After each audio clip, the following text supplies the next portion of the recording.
देखो बच्चों, आज हम एक ये छोटा सा न्यूमेरिकल चेक करेंगे फिजिक्स का, जो कि न्यूटन मास इक्वेशन पे डिपेंड है।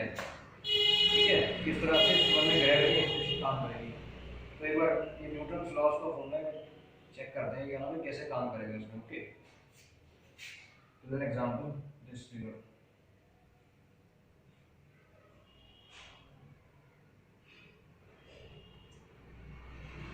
ठीक है, ठीक है। तो जो ये सरफेस है इसमें ये हमें स्मूथ गिवन है। Okay, let example this figure, this is m1 and m2. Okay, for according to figure we can say here that m2 must be greater than equal to m1, right? तो question हमारा ये है कि इसका इस figure का हमें net force diagram पता करना है फिजिक्स में। इस फिगर का हमें नेट फोर्स डायग्राम पता करना है मैकेनिकली। तो उसके लिए क्या करेंगे, सबसे पहले हमारा जो स्टेप होगा वो हम न्यूटन इक्वेशन को उठाएंगे और वहां से इक्वेशन को हम चेक करेंगे, right? So for example start with this figure m1। सो एक एवरेज फोर्स डायग्राम बनाते हैं, इधर इधर चेक करने के, ठीक है? तो अगर ये m1 है तो यहाँ से एग्जांपल एक पॉइंट है, पॉइंट ऑफ कांटेक्ट है यहाँ पे। तो n1 जी जो हुआ नेट, अगर नीचे ग्रेविटी गिवन है यहाँ पे, क्या जी गिवन जो कि होती है ग्राउंड के अंदर, ठीक है? This is ground. ओके, सो अगर अगर ये हमें m1 गिवन है तो m1 नीचे की ओर फोर्स लगा रहा होगा, we can say this m1 g, right? Simple, gravitation force होती है डाउन की तरफ में, तो उसको वो फोर्स का जो डायरेक्शन होगी नीचे की ओर में होगी, राइट? और because of the Newton's third law, because of the Newton's third law, contact forces जो है, ये कॉन्टैक्ट में फोर्सेस है। So contact forces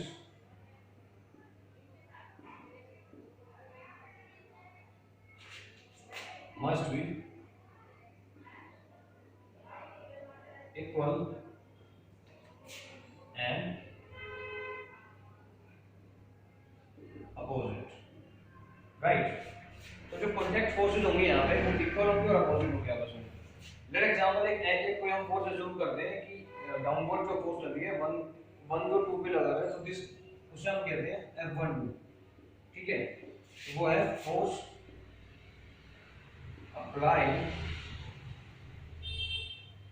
bye m1 और m2।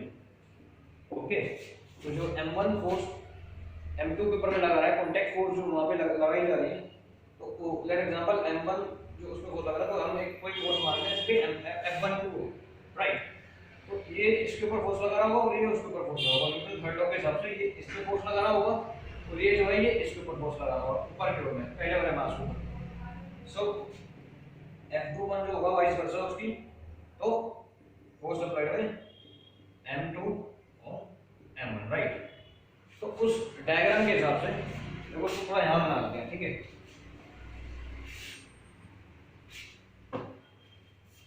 थोड़ा सा यहाँ पे सॉल्व कर लेते हैं कि अगर ये अगर हमारा point of contact for example m1 और m2 के बीच का, तो m1 से तो फोर्स हमारा m1 जी नीचे में आ रहा होगा, राइट? ठीक है, अब क्या है, हमें जो फोर्स चेक करनी है, क्योंकि हमारा जो सेकंड लॉ होता है न्यूटन का, वो होता है कि एक्सटर्नल फोर्स जो है किसी भी चीज के ऊपर ना, वो इक्वल टू में हमारी rate of change of momentum के बराबर होती है या फिर हमारी मास ऑफ एक्सलेरेशन के बराबर होती है। तो जो हमारी एक्सटर्नल फोर्स है, तो वो फोर्स होगी ना m1 के ऊपर में, जो m2 लगा रहा है m1 के ऊपर में, राइट?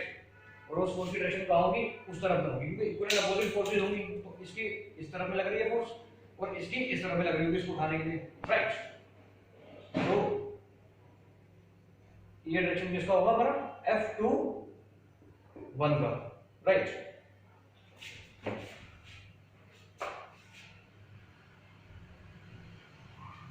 ठीक है, तो ये इसको हटा देते हैं, तो हमने समझ लिया यहाँ पे।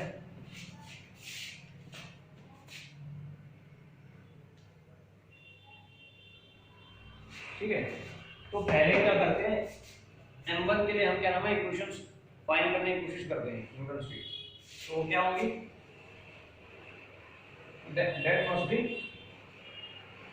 कोई भी रैंडम डायरेक्शन उठा लो स्टार्टिंग में, क्योंकि बॉडी रेस्ट पर है तो कोई भी नेचुरल आप डायरेक्शन उठा के चल सकते हैं। फॉर एग्जांपल अगर हम ऊपर वाले डायरेक्शन को पॉजिटिव मानते हैं तो फिर F21 को क्या नाम है थोड़ा पहले ले लें, क्योंकि हम मान के चलते हैं कि वो थोड़ी फोर्स फॉर एग्जांपल ज्यादा पावरफुल है फॉर अ टाइम बीइंग, ठीक है। वैसे जो जनरल प्रॉब्लम्स होंगी उसमें आपको प्रॉब्लम के हिसाब से देखना होगा कि फोर्स जो है वो किस तरह से ज्यादा लग रही है।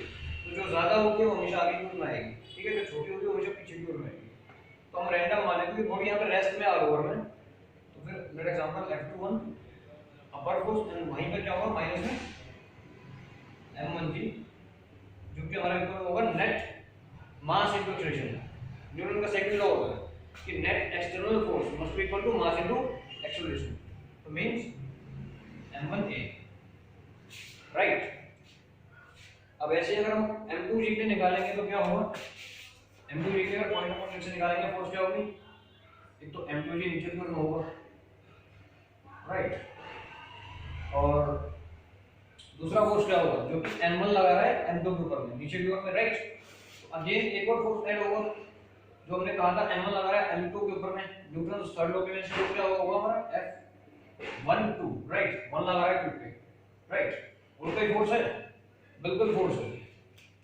जो ये m2 है देखो ये ना हमारा ग्राउंड से कनेक्टेड है, ठीक है, इस पूरे सिस्टम को ना इस ग्राउंड लेवल पर संभाल के रखा हुआ है, ठीक है। तो हमें बताया कि जब ये इसने इसको संभाल के रखा हुआ है, ये अब ऑफ कोर्स एक ऊपर ग्राउंड से भी एक फोर्स नीचे यहाँ जनरेट हो रहा होगा जो उसको उठा के ऊपर में रखे हुए हैं, राइट। जो फोर्स इस पूरे सिस्टम को उठा के ऊपर रखे हुए हैं जिसको हम क्या बोलते हैं जनरली, हम बोलते हैं उसको नॉर्मल, राइट। जो ऊपर की ओर होगी हम उसे बोलते हैं नॉर्मल, राइट। तो ये फोर्स जो होगी नॉर्मल जो होगी फोर्स इस डायरेक्शन में होगी। तो अगर फॉर एग्जांपल ये इधर से लेते हैं या फिर कहीं से मर्जी से ले लो, तो डायरेक्शन होगा फोर्स का पावर उसका n ऊपर की ओर होगा, राइट, ठीक है। तो उसके अलावा कोई फोर्स इक्विपमेंट नहीं लग रही होगी, उसके अलावा इक्विपमेंट में कोई फोर्स नहीं लग रही है, ठीक है, ठीक है, हाँ, ठीक है। m2 के ऊपर में m1 फोर्स लगा रहा है तो F12 हो गया, m2g ग्रेविटेशन फोर्स हो गया, और ऊपर का हमारा नॉर्मल फोर्स क्योंकि ग्राउंड जो और सिस्टम के ऊपर लगा रहा है, क्योंकि इसके थ्रू लग रहा है इसलिए वो पहले बार में देखो n नहीं आया था हमारा, क्योंकि फोर्स इसके थ्रू नहीं लग रही थी, नॉर्मल की ग्राउंड की जो फोर्स है जो ऑल ओवर सिस्टम संभाल रखा है वो m2 के थ्रू लग रहा है, तो नॉर्मल भी उसी में आएगा, राइट। सो उसके लिए क्वेश्चन लूंगी, example this is called the equation 1।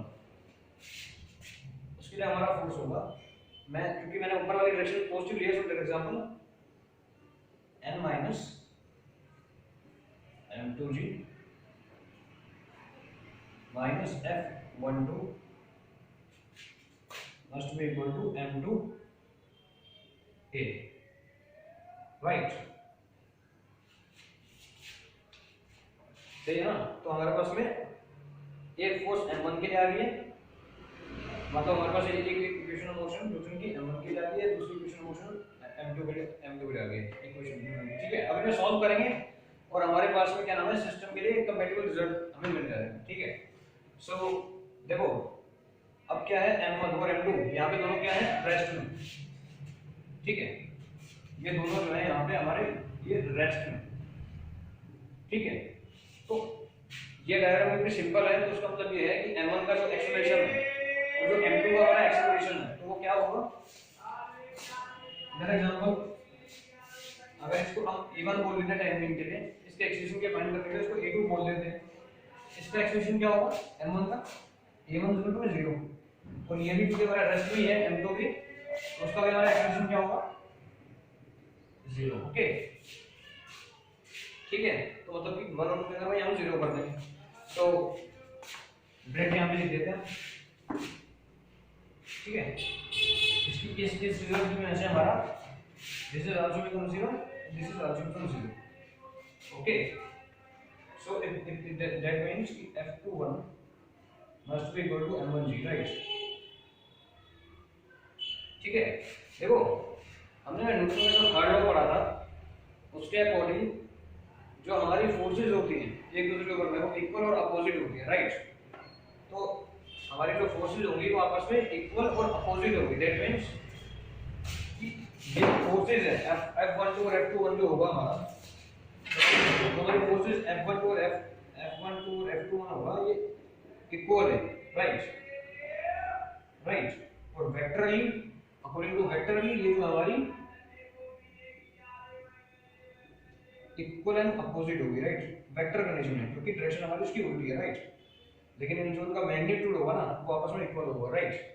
तो F21 इक्वल टू M1G है ना, तो दैट मींस क्या होगा हमारा F12 वो भी इक्वल टू हमारा क्या होगा M1G हम कह सकते हैं, और F12 जो होगा हमारा वो इक्वल टू F21 के इक्वल में होगा, right. Okay, so using this result,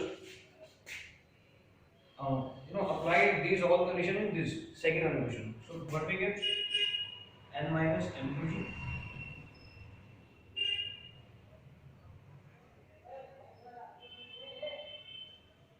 minus f12 की जगह हम क्या क्या लिख सकते हैं, f12 की जगह हम f2 लिख सकते हैं, या फिर हम क्या लिख सकते हैं f21 की जगह m1g, राइट। तो ये इक्वल टू हमारा हो जाएगा m1g, ठीक है, इक्वल टू 0, ठीक है। तो लास्ट में हमारा क्या मिलेगा, नॉर्मल इक्वल टू, ये उस तरफ में चले जाएंगे तो क्या हो जाएगा m1g प्लस में m2g, राइट, ठीक है।